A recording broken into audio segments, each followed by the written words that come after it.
So do you like the whole sugar baby kind of lifestyle, man look after the woman? That's you? No, not at all. But that sounds like it. Like you want to be this provider. So that sounds like it. Well, here's the thing.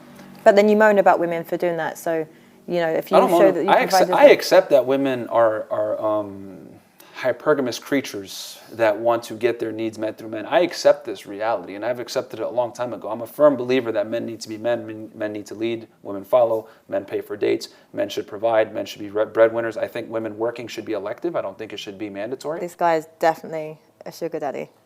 I tell guys all the time, go on sugar sites and use them to date, because there's a lot of girls on there that aren't necessarily, how do I say this, sugar babies that are just looking to be taken care of and paid an allowance. There's a good amount of girls on there that make their own money or just want to deal with a guy that has his stuff together. Let's be honest. Tinder, Bumble, Hinge, these traditional dating apps, they fail 90+% of men, and the stats show that. How you meet a woman matters a lot more than meeting the woman. What I mean by that is that women place a lot of importance in the context under which they meet you. It's my job as a man to not get finessed. Did you ever get finessed? Because I kind of feel like you run this flag so hard. Like, every guy's taking L's.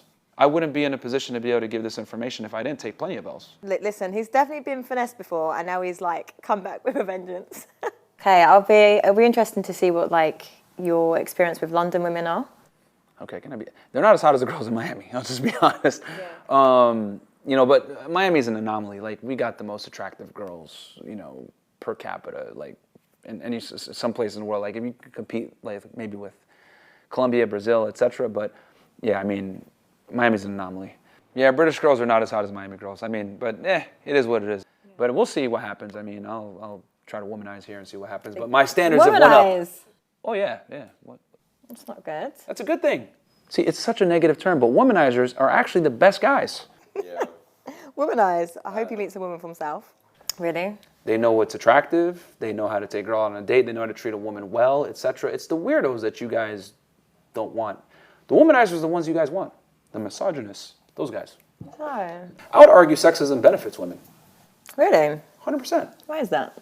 Because with sexism, it adds a whole other standard and a whole other league for women. I mean, if there wasn't sexism, there wouldn't be a WNBA or a female MLS, or we wouldn't have different standards for, you know, female police officers or female firefighters, etc. I mean, actually in the UK, if I'm not mistaken, female firefighters can fail the test and still get the job, versus a man would never be able to do that. I can't think of anything sexist that benefits men, besides maybe being able to sleep with a lot of girls and being respected, but that's tough to do. This is ridiculous. What, sleep with loads of women? 100%, very difficult. I do agree, like it's a lot harder for men to get sex, but I don't understand like why there's so much obsession with like this body count and everything and the double standard. Do you have an issue that men have an issue with a woman's body count, or do you have an issue with men wanting a lot of sex? A bit of both, really, because I kind of feel like you get mad if a woman is sleeping with multiple men. Yeah, rightfully so. But then if you do the same. Men and women aren't the same. Well, how about this? Let's say me and you are dating, right, hypothetically, and you find out that I might have done some gay porn in the past to make some money. What would happen? Keep it 1,000 with me. What would happen? Yeah. I feel like... You would break up with me. That's the truth. You would leave me if you found out. Well, because I would assume that you were gay, and then I'm your secret to cover up your gay identity. But my past matters, right? But it's not necessarily like the fact that it's your past that matters. It's just the fact that you aren't being. But it was unattractive. That's how men feel about women that have a past.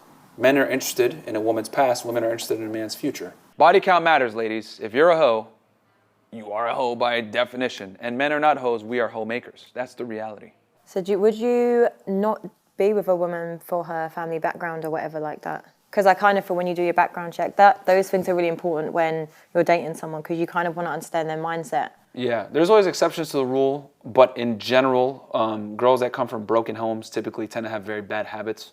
Girls that don't have a father in their life typically tend to have bad habits. Is this all? No, but a majority of women that don't have these things in place typically don't end up being good women in general. They don't have rudimentary basics. Or if they have trauma in their life, whatever. You know, trauma destroys women, but it builds men. This guy is insane. Like, I actually think he believes his own bullshit. So as a guy, it's your job to find a girl that isn't, it's going to sound terrible, and hopefully we don't get canceled for me saying this, tarnished. Tarnished. Yeah. It's not really fair to say tarnished. Yeah, well, I mean... Because, like, a lot of people do hold themselves accountable and do the work and personal development. Women? Well, yes, we do. So before you want to, glad you find it funny. Why does he keep laughing at me? Most girls don't hold themselves accountable whatsoever. Most girls rarely self-approve, if ever. Most girls think, I'm special, I'm perfect the way that I am, I'm a princess, I deserve the world, and unfortunately, reality kind of smacks them in the face because they can't keep a guy long term. They just get used for sex. And once modern day women understand that you actually have to compete, you actually have to show up to that job interview for that prestigious law firm in a suit and actually be ready to do the work, you're never going to be able to keep a job, or in this case, keep a guy.